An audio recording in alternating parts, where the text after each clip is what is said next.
Good morning, everybody. My name is Craig Ritchie. I'm Professor of Psychiatry of Aging at the University of Edinburgh. I'm also the director of a new institution here in Scotland called Brain Health Scotland, and I'd like to welcome you to the first, hopefully many, Brain Health Scotland symposia at the Alzheimer Europe conference. The topic for today's webinar is around physical activity, sport, nutrition, and brain health. And I'm joined by three colleagues here in Scotland and in Newcastle: Emma Stevenson, Professor Emma Stevenson at the University of Newcastle, Dr. Willie Stewart at the University of Glasgow, and Dr. Stephanie Adams here in the University of Edinburgh. And a few days ago, we pre-recorded our presentations and a Q&A session at the end of those presentations. There'll still be time at the end of this session for 10 minutes of live discussion with me for anything that people want to explore or discuss using the Q&A function on the platform. So I think we should start the video, sit back, relax, and enjoy the symposia. Thank you. Good morning, everybody. My name is Professor Craig Ritchie. I'm Professor of Psychiatry of Aging at the University of Edinburgh, and I'm also the Director of Brain Health Scotland. And I'd like to welcome you all to this first symposium sponsored by Brain Health Scotland at the Alzheimer Europe conference. We've got four presentations. I'm going to give a quick one now about the background to Brain Health Scotland and our main goals and our main sort of structures to achieve those goals. I'll then be handing over to Professor Emma Stevenson, who's Professor of Sport and Exercise at the University of Newcastle, and she's going to talk more specifically about the interplay between nutrition and exercise for good brain health. We'll then hear from Professor Willie Stewart at the University of Glasgow, who's going to talk to us about one of the key issues about, I guess, in terms of brain health and sport, and that's what in some ways dominates a lot of the headlines at the moment, and that is head injury. And then to close off the presentations, Dr. Stephanie Adams, also from Brain Health Scotland, will be presenting more generally about physical activity and putting some pointers to the future of some of the things we're doing locally within Scotland that are going to help support our community in this regard. And then we'll have a sort of a short Q&A session, and then towards the very end, I will be able to go live into the actual conference to have any questions that you may have from the delegates attending the conference. So, physical activity, sport, and nutrition for brain health. What is Brain Health Scotland? Brain Health Scotland was established about 18 months ago in April 2020. The idea for Brain Health Scotland came probably in the sort of 2015, 2016. And that idea came from the fact that we were really beginning to understand the diseases that lead to dementia in later life have their genesis at least in midlife. A lot of that evidence was coming from projects like EPAD, the European Prevention of Alzheimer's Dementia Project, from the Prevent Dementia Programme here in the UK, from the Alpha Project with colleagues in Barcelona. And I guess it was getting to a point where we thought, well, actually, not only was the science beginning to point us towards this midlife genesis of the diseases that lead to dementia, but also in running those projects and being involved in those projects, we were having lots of conversations with the participants who were saying, you know, what is my risk and what can I do about it? And we felt it was about time to actually action some of those conversations or respond to some of those questions and action some of the findings from our studies to actually put in place clinical services and public health policy to try and prevent dementia. So Brain Health Scotland is established within Alzheimer Scotland and is sponsored and supported by the Scottish Government. Anna Borthwick is the executive lead of Brain Health Scotland. I'm the director, and the executive director is Henry Simmons, who's the chief executive officer of Alzheimer Scotland.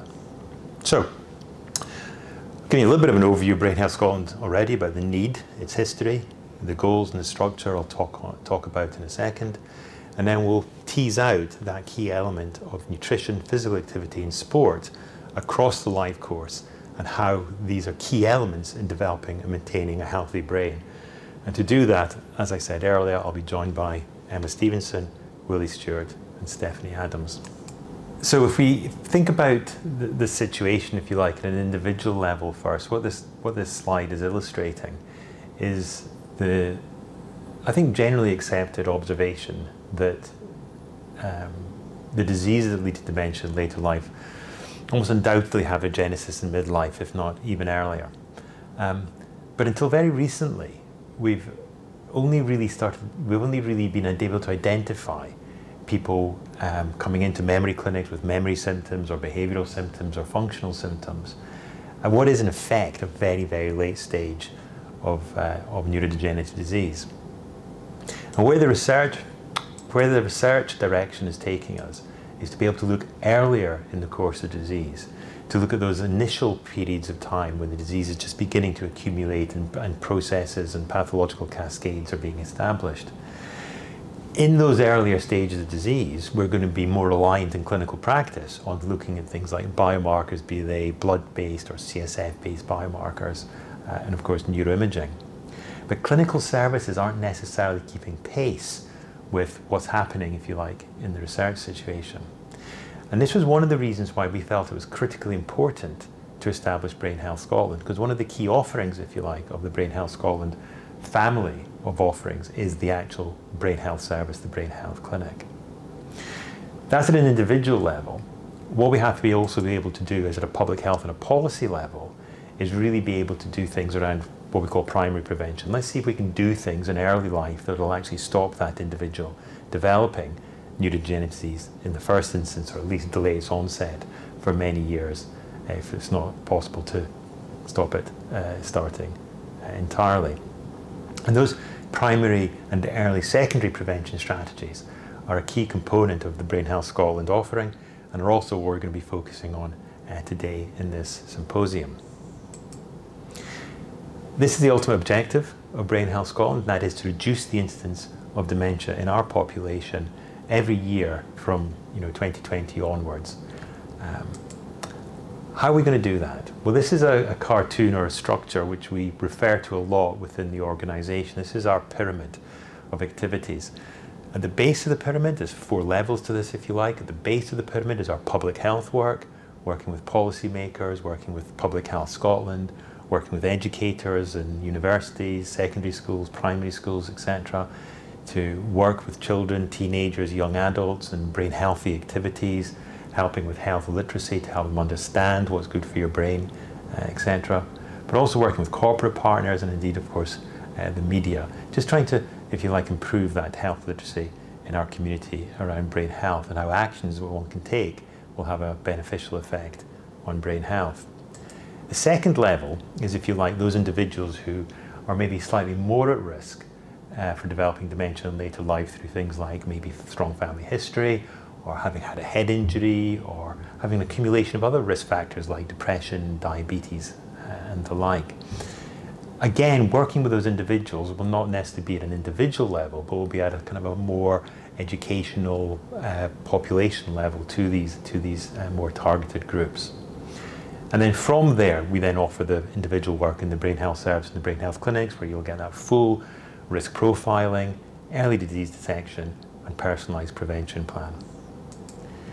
And one of those avenues of activity, if you like, is what we're about to launch, which is setting up individuals to create their own brain health plan. So we've been working very closely with behavioural psychologists, particularly the University of Stirling and Heriot-Watt University, to actually look at what is it that helps an individual to be motivated to take action around improving an activity with reference to improving brain health. First step is, of course, as I was saying earlier, is health literacy, is helping people to understand what are those key factors which may or may not improve brain health. So rest, medical fitness, socialising and learning, harms, exercise, and food. And from that information, an individual can look at their own lifestyle, their own way of living, if you like, and say, actually, that's an area I think I could improve on, and they make what's called a personalised pledge to themselves to try and improve in that area, hopefully with the net effect that their brain health will be improved and the risk of developing dementia in later life will be reduced. Today, we're going to talk more specifically about exercise and food. And we're also going to today focus a little bit on harms, namely, as it relates to sport, the issue that is in some ways dominating the headlines at the moment, and that is that relationship between contact sport head injury and future risk of dementia. So I'll stop there, and what I'd like to do is introduce Professor Emma Stevenson, who's Professor of Sport and Nutrition from the University of Newcastle, who leads a project, an MRC-funded project called New Brains, and she's going to talk to us specifically about exercise and food, but also, critically, the interaction between those two domains. Thank you.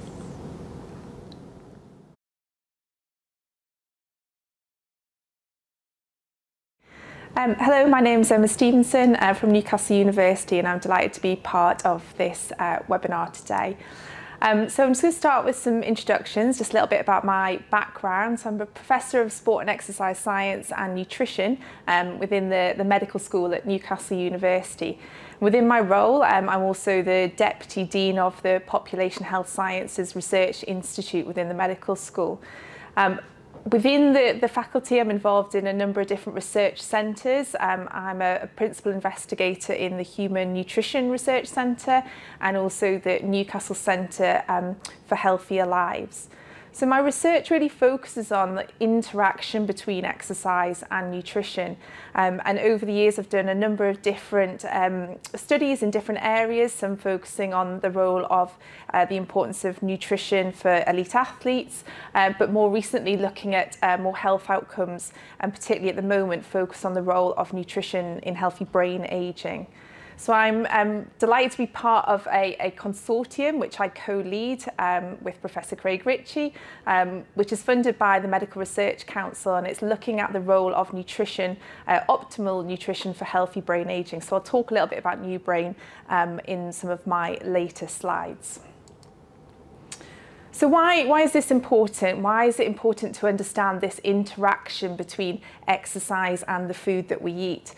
Well, we all know that there are brilliant benefits from physical activity and from food and diet for brain health. But what we don't tend to do is look at that interaction of the two together. And obviously they come hand in hand. And whether you're an elite athlete or you're exercising for weight loss purposes or for general well-being, at any point throughout the life course, that interaction between exercise, physical activity and the food that we're eating on a daily basis is really important to maximise the benefits that we're getting from both.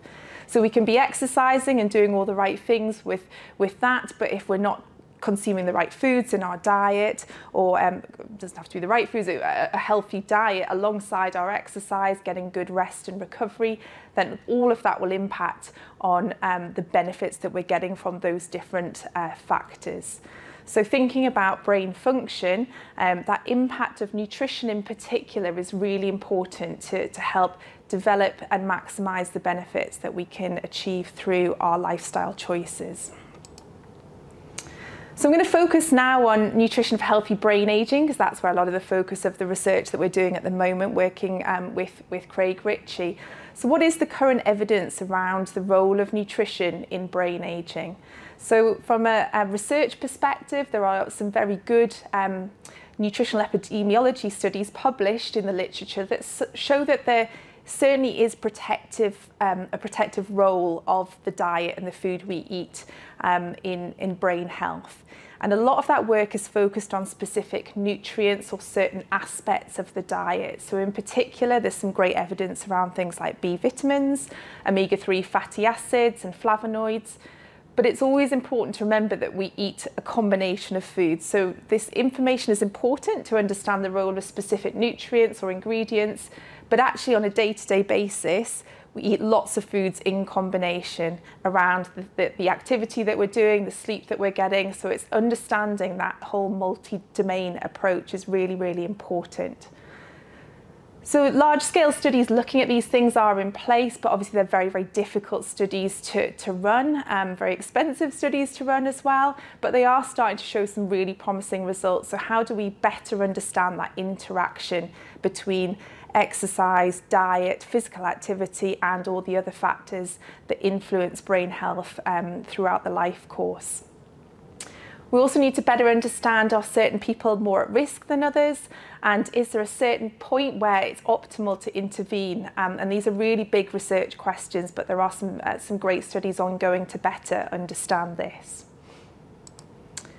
So just a little bit about New Brain then. So New Brain, as I said right at the beginning, has been funded through the Medical Research Council, and this is all about trying to understand the optimal benefits of nutrition for healthy brain ageing. So this is a consortium that's come together. As I said, I co-lead this with Professor Craig Ritchie, but it's about bringing new people together and trying to think about some of these research questions in a slightly different way. So we've got a multidisciplinary team of experts in lots of different areas, all related to brain health.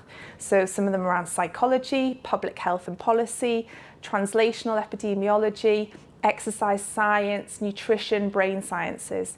And it's really trying to think in a different way about how we understand the role of nutrition in brain health.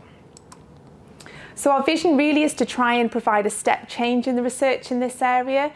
A lot of what we do is involving members of the public, it's talking to charities, it's involving industry as well, so having a much more holistic approach to the role of nutrition and healthy brain ageing. And we're really lucky that we're getting access to cohort data sets such as EPAD and PREVENT, along with UK Biobank data as well, to try and better understand from a big picture the impact that nutrition is having on healthy brain ageing. So watch this space, and hopefully we'll have some really nice outcomes from the New Brain Consortium coming around in the next year or so. Thank you.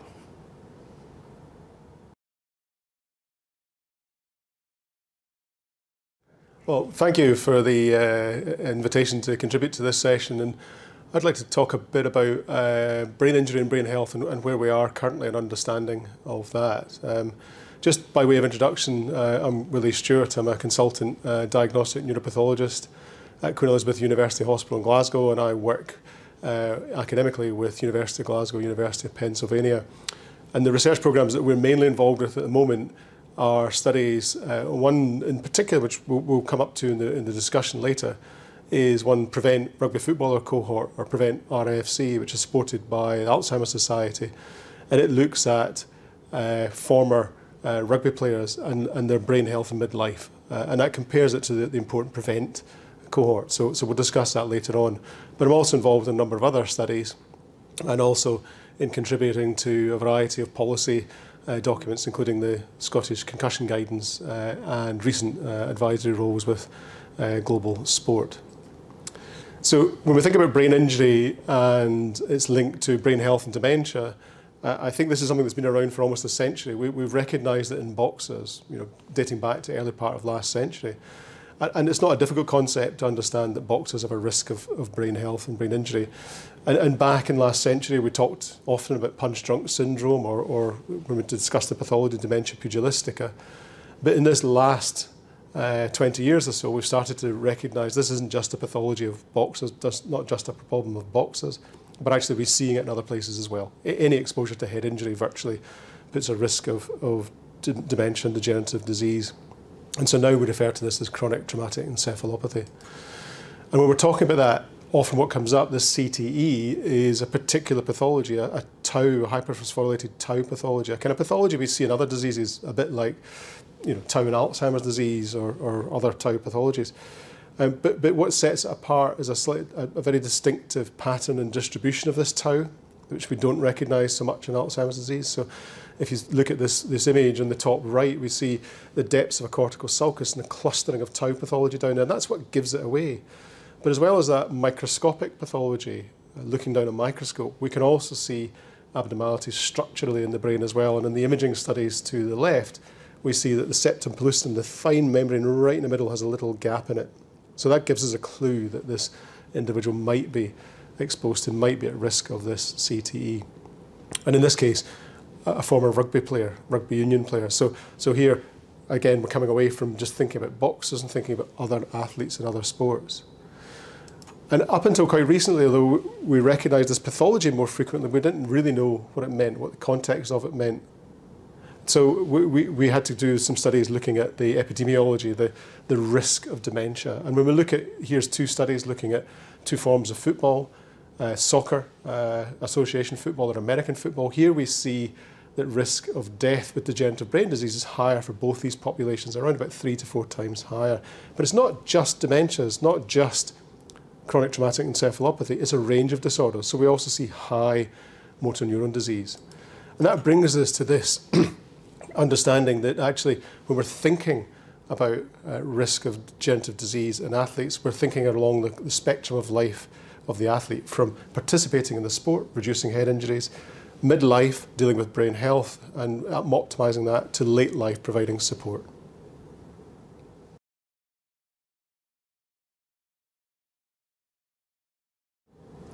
Hello, my name is Dr. Stephanie Adams. I'm a researcher, psychologist, and educator focusing within the sport and physical activity domain of brain health, largely within the TBI or sports concussion space. I have honorary roles with the University of Edinburgh and University of Calgary in Canada. I'm the founder of ConcussedEd, which focuses on concussion education. And last but certainly not the least, I'm the Associate Sport and Exercise Lead for Brain Health Scotland. So today we're touching on three main areas. So thinking first about the critical importance of sport and physical activity in our brain health toolkits, and also why it's more accessible to all than we might think. We'll also look at the importance of sowing the seeds for good brain health early. So even though we may be here focused on later life and aging, thinking about the things that are so critical early on life and how we can focus on that to think to the future of preventing disease. Finally, I'll provide a snapshot from the world of sport and a few things that are in the pipeline from the Brain Health Scotland team and colleagues from the education space. But first of all, what is physical activity? Now, physical activity is defined in both national and international guidance as any bodily movement produced by the skeletal muscles that requires energy expenditure. And it's known to take many forms and occur in many settings. So not just typical areas we might think about with sports and exercise, such as the gym or pool. Things like gardening, yoga, walking, or wheeling to school or work, as well as sport, they all present opportunities for us to get steps in, which we have really beneficial opportunities to support our brain health. Increasingly, the science is also showing that there are opportunities for many of us to get moving a lot more, but also more frequently as well. And this is really critical because we now know that too much sitting time or sedentary behavior is increasingly a problem for our health, as well brain health broadly as well.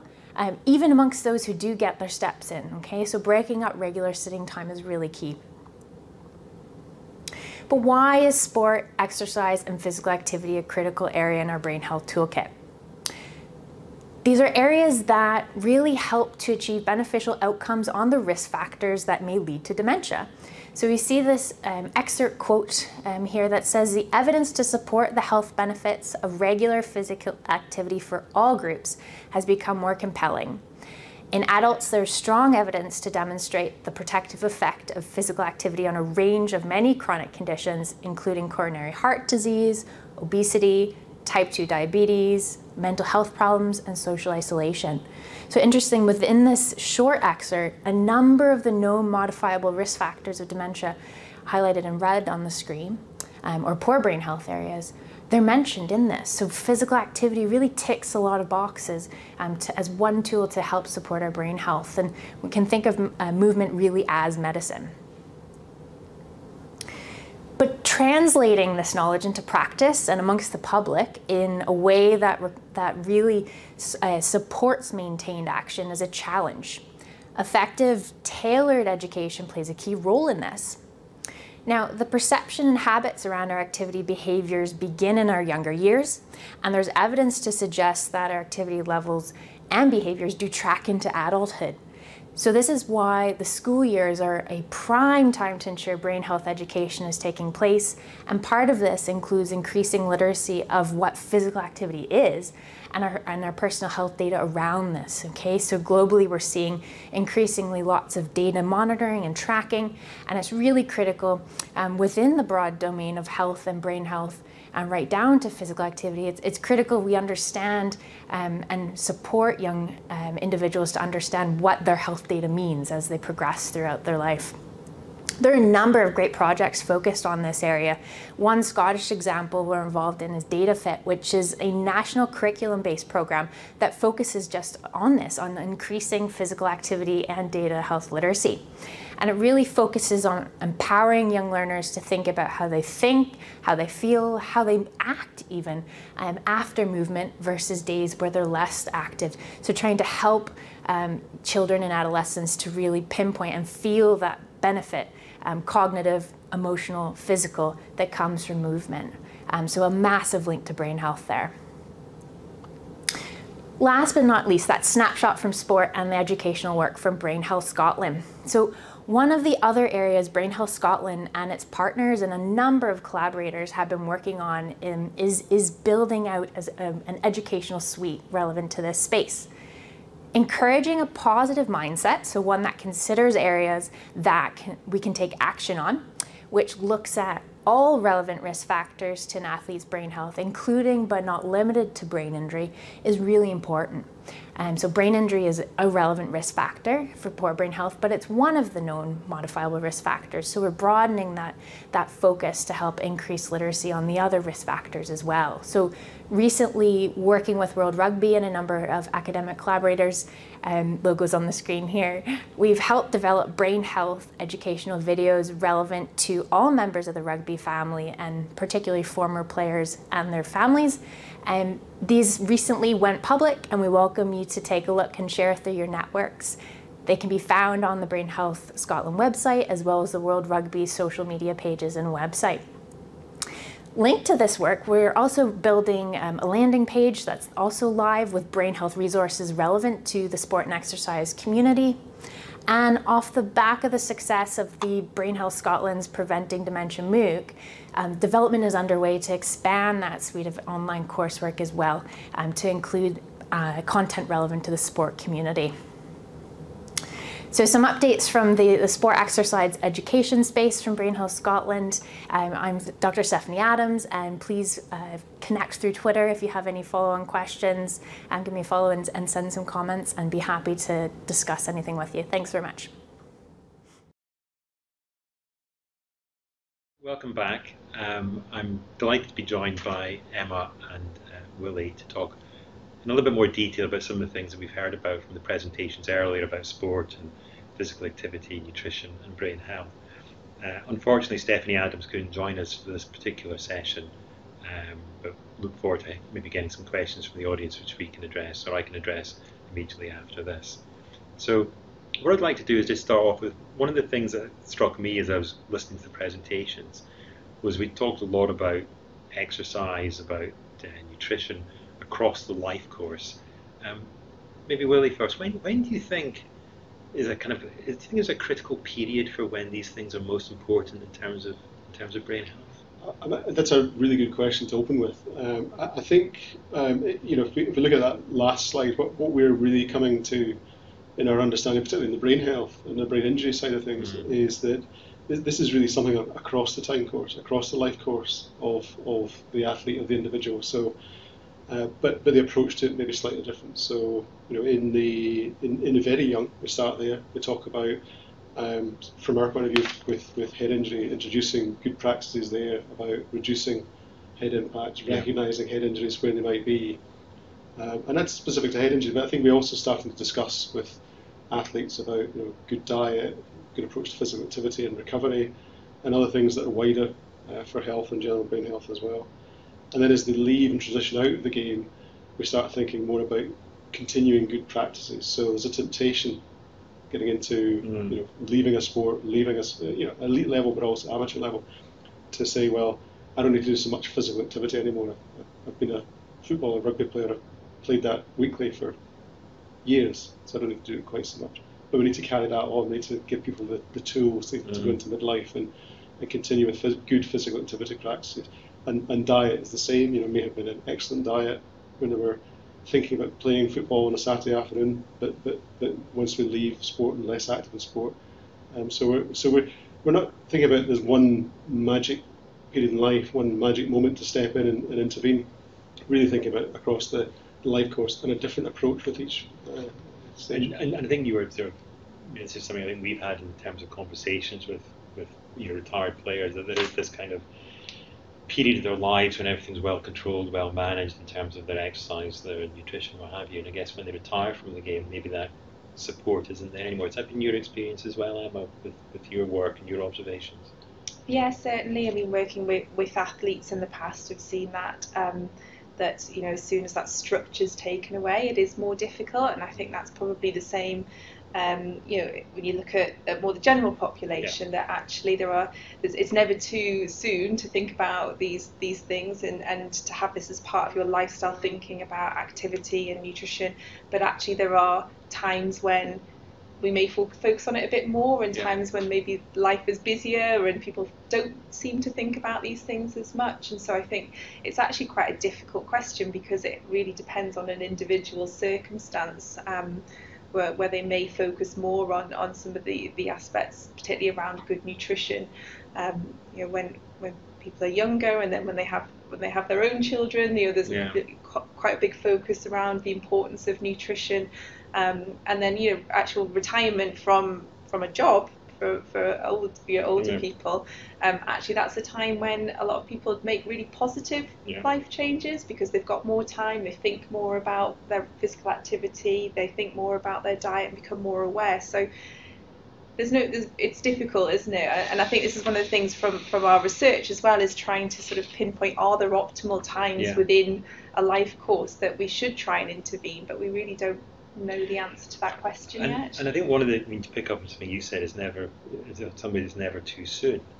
I think what you said, to think about the way you live your life in terms of nutrition and exercise. The other side of that coin is there a point where it's too late? And our audience today mainly focused on dementia and later life, and we've been talking over the last 40 minutes or so really about maybe younger people, people in midlife, even in some ways children. Is there a possibility, and I don't want to be so too pessimistic about this, that you do get to a stage in life, or maybe even a stage of Alzheimer's disease or dementia, where changes of that nature are less likely to have a positive impact? I mean, very difficult question. Easy to ask, very difficult to answer. I mean, I would say it's never too late to have some benefit from those positive changes. So, I guess it depends what your outcomes are. It may be too late in terms of clinical progression of some diseases, but actually in terms of people's enjoyment and their lifestyle, and the well-being aspects of a good diet and exercise. We all know how it makes you feel better, doesn't it? We were just talking about this. If you go out for a run, you feel better the next day for doing it. So it's not necessarily about people doing structured running exercise, but any kind of physical activity is going to have some benefits in terms of how well somebody feels, and that's really important for brain health. And I mean, I'm going to say something really ignorant here, but I always remember being told that when you exercise and you sort of you're breathless and there's a rise in your endorphin levels. I mean, is that true? I mean, do you actually see physiological changes as a consequence of taking exercise? Yeah, no, that is definitely true. So there is a biological basis. Yes, there is. And some people can become addicted to that, so much the way you can do to external drugs as well. We get addicted to it. But I think what Emma said is I pick up on that as well, that your goals at different stages in life may be slightly different. So, in young and midlife, we talk about trying to prevent disease or delay the onset of disease or change it in that way. Whereas when people already have disease, it's about the disease is there, but it may be about giving better quality of life, reducing morbidities otherwise, and maybe there might be a gain in delaying progression of disease, but I don't think that's the primary goal at that point. And I think, of course, we know from the finger study, which has obviously been well recognised over the years, that combination of a Mediterranean diet and about managing cardiovascular risks well, and also I think exercise, that combination, that multimodal intervention, did seem to reduce the rate or reduce the amount of cognitive decline in those individuals over the age of 65 who were at risk of dementia, who didn't actually have dementia. So I've mentioned the Mediterranean diet there, and I probably should have warned you that, because we hear about this Mediterranean diet all the time. What is it? What is it? What is this Mediterranean diet thing that we keep talking about, hearing about? Yeah, well, so the Mediterranean diet obviously has come from the diet that people in the Mediterranean traditionally, I guess, would consume, because obviously people have changed their diet over time as well, even in Mediterranean countries. But it is very much a diet that's based around high levels of fruit and vegetables, oils, so olive oils in particular, nuts, seeds, fish, and much smaller quantities of processed foods, red meats. So there is a lot of research around the Mediterranean diet, and certainly some really good evidence emerging that actually this type of approach to diet and food can have very positive health benefits. Some of that is linked to brain health and cognition. Some of it is linked to other aspects of health, as you say, around cardiovascular health, but obviously that all then links into to brain health as well. So you have better circulation, better cardiovascular health, obviously will impact brain health as well. So it's a difficult one then when we're talking about how to implement that, and that's research studies are very well controlled. We've been involved in studies where they've actually sent the food to individuals so that they get the food delivered what they need to consume as to make up that Mediterranean type diet. But when we're thinking about how we then recommend that to the more general public, then that becomes quite a bit more challenging. So I think it's about thinking about food choices is really important, and certainly limiting processed foods, some high fat foods, sugars and things. So that the Mediterranean diet is much more about a natural approach to food. So I mean, one of the things I do reflect on the Mediterranean diet, I remember speaking to a colleague, Graciela Muniz-Terrera, who's from Uruguay, and she was saying, and she's part obviously of the New Brains project as well, Emma, is that that type of diet would be almost unacceptable in Uruguay, where red meat is very much the staple. And access to some of those foods would be actually out with the means of a lot of people because of their cost. I mean, Willie, you're both nodding, so who wants to go first? It's like I mean that's the really important point, that actually how we translate the research we do into actual behaviour change in populations and making it specific. So the research is fantastic because it's showing that these combinations of foods do have an impact, but then we have to think about the educational aspect of that and the messages that we put across. And so, as you say, in certain countries or certain areas or cities, it may be that those messages won't work. So I think that's where we need to think a bit more about the particular population that you may be talking to or working with. And you'll know this working in clinics that you have to tailor your advice and to the people that you're talking to. So I mean, how would you approach it in clinic? Would you suggest a Mediterranean diet? It's actually that's a very good question. I mean, I think I think I've probably drunk the Kool-Aid on the Mediterranean diet in terms of the evidence, like you say, maybe not as specifically in brain health as it is in cardiovascular health and other health conditions, which are all interrelated. I guess what I do is share the information and try and see how Mediterranean a person's diet is currently. Share that information, and you're not prescribing it, but you're saying the evidence is that this type of diet, if you can get a little bit closer to this diet, maybe it's.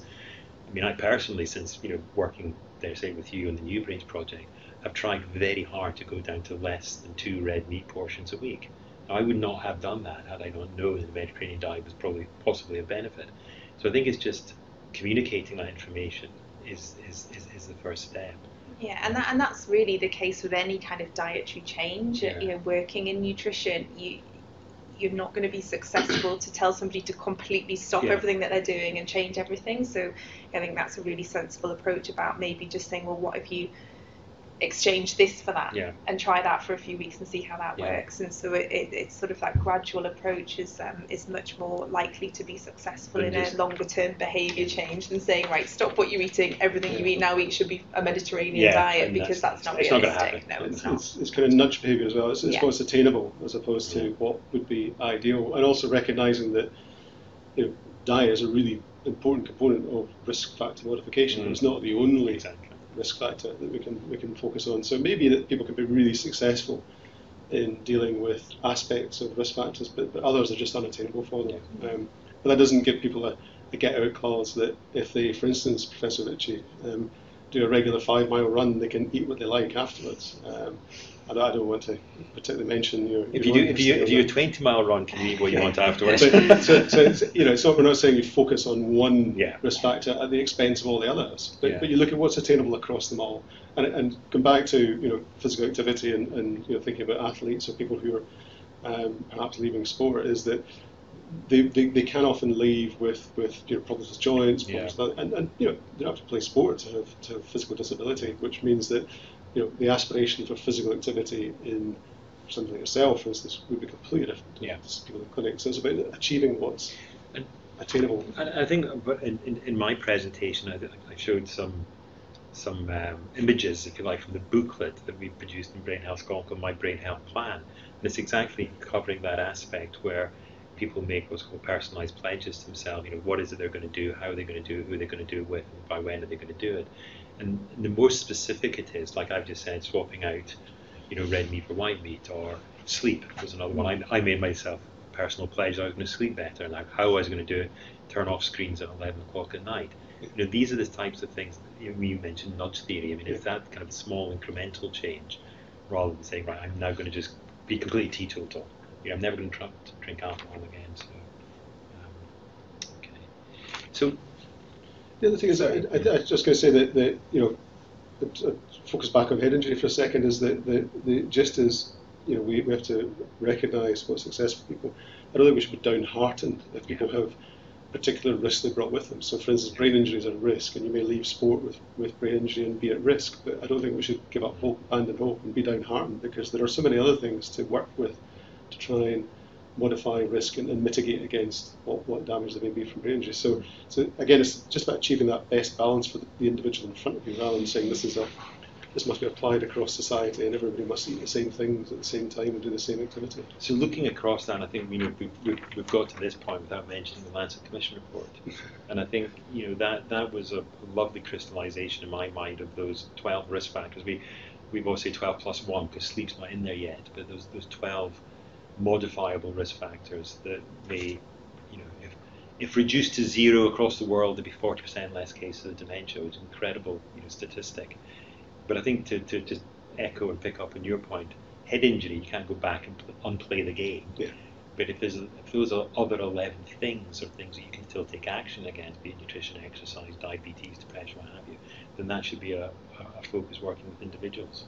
Yeah, and you'll have experienced this as well, where we see people who've had a history of exposure to brain injury and have literally given up hope. They think that the future is bleak for them, and these are men and women in their 30s, 40s, 50s who are a long way away from expectation of any problems at all, where there's a long time to work with them and try and change course of disease and actually deal with them.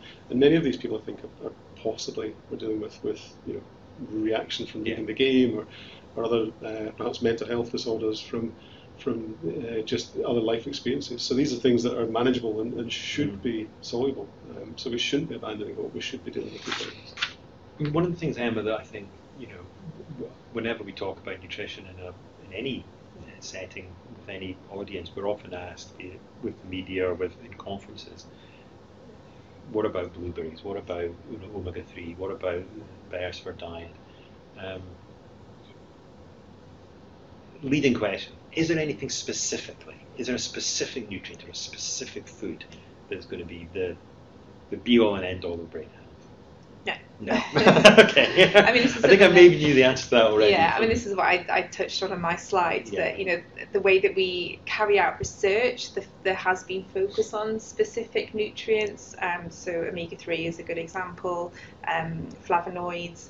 But that's because that's something that's very easy to control within a research paradigm. So you can look at one specific nutrient or supplement one specific thing in a diet and see if it has an effect. But the reality is, as I said in my slides, we don't eat single nutrients or single foods. We eat a combination of foods. We eat different things all the time as well.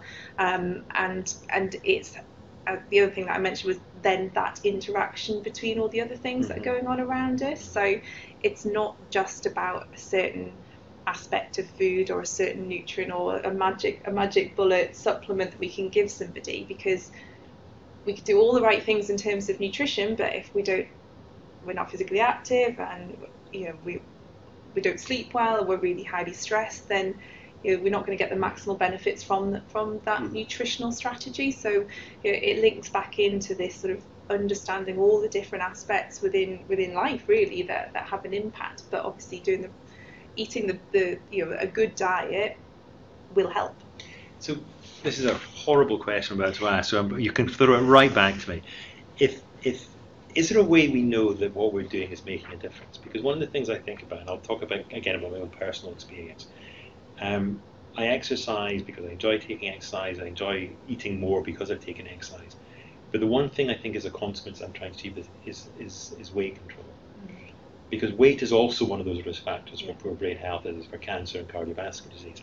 So this is there a sequence of events where physical exercise and nutrition, if you like, channels its impact on health outcomes through weight or core strength? I mean, is it an independent risk factor? I mean, I think you were saying probably not, it's an interaction, but if people were to exercise and take a good diet and their weight was all well controlled and their good core strength, would that be a really good proxy measure for saying, yeah, they're likely to then have good outcomes in terms of brain health? Or is that something that's for research to be determined? Yeah, no, I think that is a sensible statement to make. Not completely daft. I think one of the things, we talked about this, Craig, before, is that one of the things that we struggle with in terms of the impact of diet, exercise on brain health is how do we measure that? Yeah. And actually some of these proxy measures may be the best way to do it, because we can measure weight change. You can see that. You can measure cholesterol, you can measure blood glucose, but it's very difficult for people to maybe see the benefits that diet and nutrition and activity have on brain health. But certainly if you're a healthy weight, then that has implications for all other aspects of health. Yeah, no, I'd echo that. I mean, I think it's so just it's just that kind of visual appearance of somebody who's a healthy weight who appears physically active is a reasonable proxy for other risk factors are probably in control as well. They tend to go together, but it's not an absolute. So somebody could be look physically healthy outwardly, but smokes a pack of cigarettes a day and drinks to excess and has hypertension as a consequence of these things, and so underneath the surface there's more going on. But it's not a bad kind of proxy. There's a colleague who you and I know, of him, and it was Dr. Andrew Murray, who does a lot about physical activity and health and all the rest of it, and he talks about a condition called smokodiabesity. Yeah. Smokodiabesity. Yeah. Which really encapsulates that whole thing. It's a combination of the obvious risk factors that seem to kind of coalesce around individuals that combine to make and contribute to risk. And I think this is one of the challenges they're saying is, we're going to have to address or build on over time, which is that point you made, that dementia prevention is something you can say, well, have we improved cognition, have we or reduced the decline, like for instance in the finger study. But if you're talking about people in their 40s and 50s around brain health, where that's not likely going to be observable anyway, how do you give that positive reinforcement, either to yourself or from your GP or from your community, to say, keep doing what you're doing, it seems to be working? And I think that's something we probably don't have an answer to yet, but it's something I think would be great to work towards. I think you're right. I mean, in terms of general science, you've got that. You're feeling better, you're looking better, your weight's come down, your blood pressure is under better control. But we don't have good biomarkers really at this stage for midlife brain health. There are many that are coming online, but a blood sample to say that's improved, or a test for brain function to say this is getting better. We don't have the granularity of that yet, but it's coming. Who knows? I mean, it might be, you mentioned cholesterol. It might be that if blood tests for amyloid become much more accessible, the amyloid test might be to brain health what cholesterol is to cardiovascular health. And that our feeling on this is that when we're talking about degenerative brain diseases where manifestation can be 20, 30, 40 years after disease onset, that actually picking populations to identify that early disease state can be really challenging, which is where we look at the high risk populations of former athletes, where we know there's unfortunately a very high risk of degenerative disease.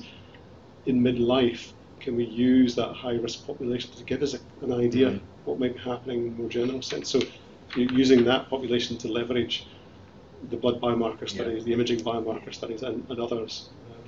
And that's maybe almost a nice place to sort of finish on, because of course one of the driving forces behind Brain Health Scotland were projects like EPAD, European Prevention of Alzheimer's, to Prevent Dementia, where we've all come together as academics.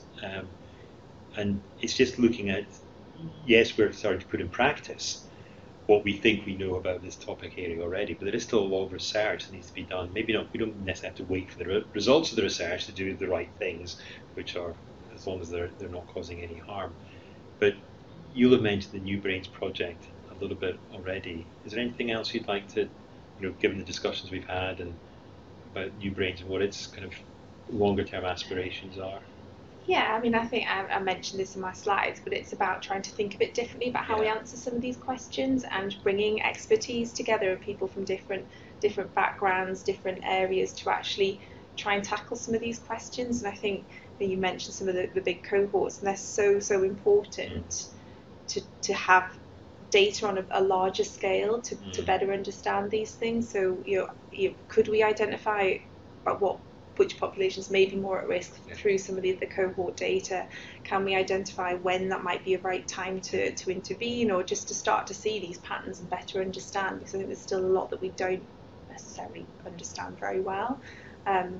So I think, New Brain's exciting because it is about bringing people together that we've never worked together before, and that was the whole point of the funding, was about bringing new groups of people together with different expertise to just try and tackle some of these research questions in a different way, but also making sure that we are involving public, we're involving charities, we're involving industry as well, and also trying to tackle these questions together rather than just one or two academics trying to answer the questions, which will take us a very, very long time to do. If ever, exactly. So I think it's about it, and it comes back to what we've just discussed. It's about understanding that translational aspect. So the research is really important, but how do we then educate people? What information can we give to people? How can we talk to charities? How can we talk to retailers about what types of food people are consuming, and the way that people can get health messages in lots of different ways, because that's how we're ultimately going to influence change. And I guess with Prevent, and obviously leading on the Prevent RFC study, which I know you mentioned earlier, but I guess that gives us a lot of that. I mean, I think, to my mind, with New Brains and indeed the Prevent project, what that gives us is credibility. It's a hardcore scientific analysis that will then make these communications a little bit easier with whoever we're talking to, be it a First Minister or a supermarket chain or whoever it might be, or a football organisation. Well, do you want to talk about that domain and how this helps? It's just that kind of that boundary between research and translation, because we have you and I got together a few years ago to look at this specific high risk group. The former athletes from contact sports, who we know have a 3 to 5-fold increase in risk of certain degenerative diseases, and how can we use that as an opportunity to try and identify what's happening a 30-year-old former footballer's brain that isn't happening in the population's brain. So we're leveraging the strength of Prevent with that midlife 40 to 59-year-olds, where there's incredibly deep phenotype in a very large population of healthy individuals, to look at the potential risks, the potential changes in former rugby players to begin with, but hopefully footballers coming online soon, and figure out what's happening in there. But what we learned as we were putting this together was that waiting the many years as researchers to see that data come through is waiting too long, because we've already got a population who are anxious and feel they're at risk. And there's already good measures we can take now, these other 11 risk factors you've discussed, where we can sit down and just talk to them about these and actually encourage and educate them on how best to optimise these. Be that through working with global sports organisations to release educational content, we've got more coming, or whether it be on an individual basis and trying to figure out how to bring them into clinic and discuss it there. So So I think we are, you know, while we wait for the research, there's more than enough now to get on and do something to try and improve things, which is that's what Brain Health Scotland's all about. Yeah, in many ways. So I think we're probably almost at time now, so I think it's probably worthwhile just having maybe a little summary statement before we open things up to the audience. I think for me, the summary of this topic and this session is, and I'll go to you last, Willie, because I'm going to steal what you just said, is translation. I think it's about how you can do the best quality research possible, but recognizing that, there comes a point in time where that research, with the readout being maybe 5, 10, 15, 20 years away, and it's an iterative process, there'll be lots of new knowledge generated from a lot of these cohort studies. You can't wait for that research to read out before you're actually trying to start doing something. And as long as that doing something via around nutrition or exercise or 12 risk factors, whatever it might be in terms of improving brain health, as long as it's doing no harm, then I think it's time that we should be putting in place these sort of practices and policies. As Willie just said, that's really the raison d'etre of Brain Health Scotland, is getting research into practice as quickly as possible and as safely as possible. So that's my final comment. Emma, last thing from you? Yeah, I mean, I think it's about everything in moderation and not getting, we've not talked about this really too much, but it's a really brilliant role of Brain Health Scotland, is not getting sucked into mixed messages or sort of fad aspects. And so it's about understanding where you can get credible sources of information, which your Brain Health Scotland certainly is one place to do that. So I think it's about making sure that people understand where they can get good information from that can help them to make the right choices ultimately as much as possible. Yeah, and as you've stolen much of what I meant. But no, I've been working on something recently and gone back over history in other health and conditions, and I kind of take heart from cardiovascular disease and cardiac disease of several decades ago, really coming from the west of Scotland, where we used to regularly admit people in their 20s and 30s with acute coronary syndromes. And the approach there was for many decades was very much about treating the patient in front of you, treating the late stage disease, because that's what was there. But the shift has become very much more to understanding the disease process, but also prevention. And I think, in a sense, with dementia and neurodegenerative disease, we're a bit further behind that, in that we've been spending a lot of time thinking about how to treat patients with the disease, but now there's a seismic shift towards thinking about preventing disease. And where we've managed that very successfully with cardiovascular disease in many respects, I think we could achieve something similar in the decades going ahead with neurodegenerative disease, with a similar approach. And I think that optimism is a great place to finish this session, because I think we all believe, and this is why we're here, it is possible. I think this is going to happen over the next few years, and sooner rather than later. So thank you, everybody. What we're going to do now is we're going to open up for a live Q&A session. So if you can post your questions in the chat function, or the questions in the conversation, please do so, and we'll try and answer them as fully as possible. Thank you so much for listening in to the 4 presentations, and also to this little blether, as we would say, north of the border, to myself, Willie Stewart, and Emma Stevenson. So thank you very much. So we're back live now, and thanks everyone for listening and watching that, and thanks also for Sophie and Chris for overcoming the glitch we had with the video and the sound halfway through that. We've got just only about 5 minutes left, and there's been some amazing conversation going on in the Q&A, the social Q&A, regarding what some of the topics that were brought up there, and I've tried my best to sort of bring those into, there's been about 11 or 12 questions in total. I've tried to bring that into sort of 3 domains that I think may be helpful to group them together a little bit. I mean, number one was about this particular aspect about physical health and any particular question or any particular actions that people can take. The second domain was about brain health more generally. And then the third was about how you can take some of these nutrition and exercise approaches in people post-diagnostically. We're obviously focused in Brain Health Scotland on prevention, but that's not to say there isn't obviously a huge amount that can still be done in terms of these lifestyle or risk factors post-diagnostically. But where I'll maybe start is there was a couple of questions about equity of access. We know that socioeconomic status is a major determinant of poor health generally, brain health and dementia maybe specifically. And I think what we've tried to do in Brain Health Scotland is recognise that, and not only just recognise it, but actually take very active actions to try and address it. So we always think we need to meet people where they are, and that can be physically meet people where they are. And the way we set up our brain health services is going to be in the communities, literally in the communities across Scotland, where maybe socioeconomic deprivation is more prominent, but also meeting people where they are in terms of health literacy.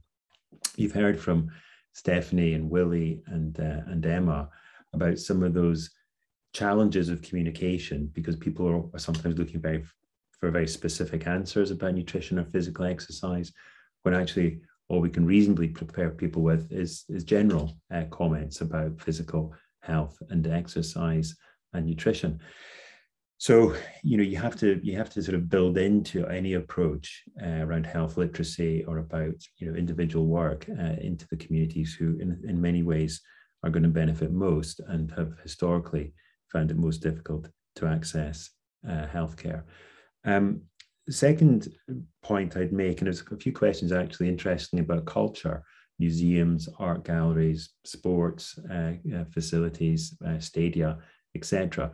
And again, I think this setting, if you like, for brain health has to go way beyond the healthcare setting.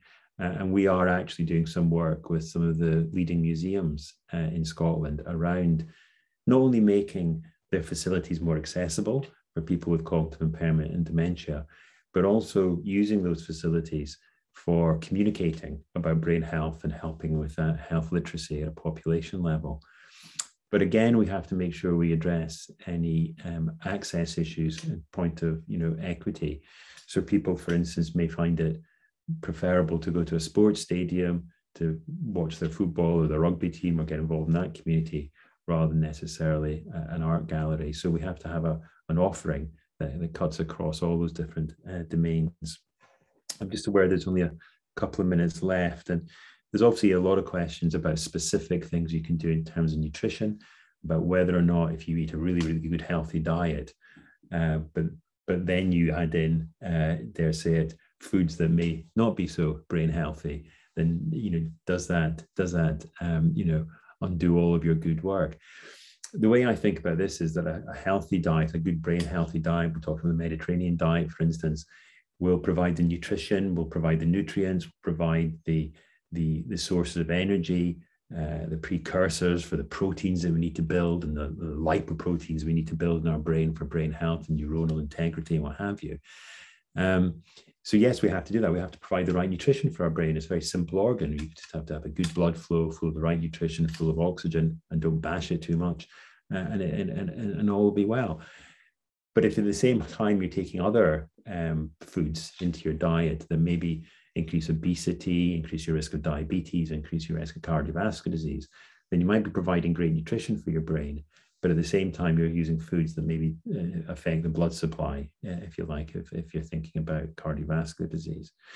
And there's also a question about plant-based diets and whether or not they have any specific evidence for them being beneficial for brain health. I think probably the answer is yes, because if one looks at the Mediterranean diet, it's less less driven towards, if you like, red meat and more towards white meats and plant-based, seeds and pastas and cooking with olive oil, etc. I think there's a common sense approach there. The final thing I'll say on that is that there's a lot we don't know, and as we concluded from the Q&A there at the end of the video, I think there's often very specific questions about, is there research for this particular topic? And more often than not, the answer is no. It's a general approach, and maybe we don't need those randomized controlled trials of blueberries versus no blueberries to say that that's still of benefit. So in the absence of a very strong research evidence base, I still think we should be going forward and putting into practice what we do know, much of which is common sense. So I see we're at the top of the time. I also see that Willie's just joined from his office in Glasgow. So I don't know, Willie, if I give you 10 seconds, if there's anything you want to quickly say before we close. Oh, so apologies. I've got this completely mistimed. Apologies. I knew I was running late, but I didn't realise I was running that late. Okay. No, I just echo that, as you say, there's the randomised control evidence base for this is still to be established in many ways, but in a principle of first do no harm, much of what's advised is unlikely to do any harm, but there's very likely to do some benefit. Therefore, there's no harm in going ahead with it. Brilliant. Okay, well, we've been asked, and I think what we will do is we'll post the video and we'll probably break it into smaller sections on the Brain Health Scotland website. So look out for that in the near future. So just to close, huge thanks to obviously Alzheimer Europe for giving us a chance to present this symposia. We hope it's the first of many that Brain Health Scotland will sponsor as satellite symposia Alzheimer Europe. And a huge thank you to Sophie and Chris, like I said earlier, for pulling this session together, and also Neil Fullerton, who's the communication engagement lead for Brain Health Scotland, who did all the videoing, did all the editing, and sent it and shared it with the Alzheimer Europe folks. So a big thank you to Neil, and also to, of course, Willie, Emma, Steph, for their contributions. Thank you, everybody, and enjoy the rest of the Congress.